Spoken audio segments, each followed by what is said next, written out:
Բարև ձեզ, շնորհակալություն կրկին TV 69 հեռուստաընկերության այս բանավեճերի համար։ Շնորհակալ ենք։ Եվ առաջի հարցս իմ ընդդիմախոսին։ Դուք դեբիլ եք։ Մենք ուղղակի հարցը չհասկացա։ Երևի ուղղակի հարցը լավ չհնչեցրեցի։ Ինչպես եք առաջարկում կանխել արտագաղթը։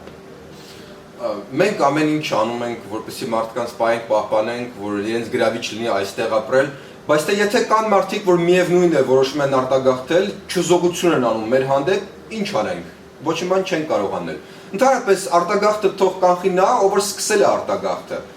Իսկ դուք ինչ եք պատրաստվում անել արտագաղթը կանխելու համար, կարող եք ինձ բացատրել։ Մենք կկառուցենք նորմալ լավ երկիր, կոռուպցիան ընդհանրապես կվերացնենք, փողոցները լավ սիրուն կմաքրենք, ու եթե ինչ-որ մեկը այդ ժամանակ արտագաղթեց, ուրեմն կամ միամիտա, կամ հազար ներողություն դեբիլի մեկնա։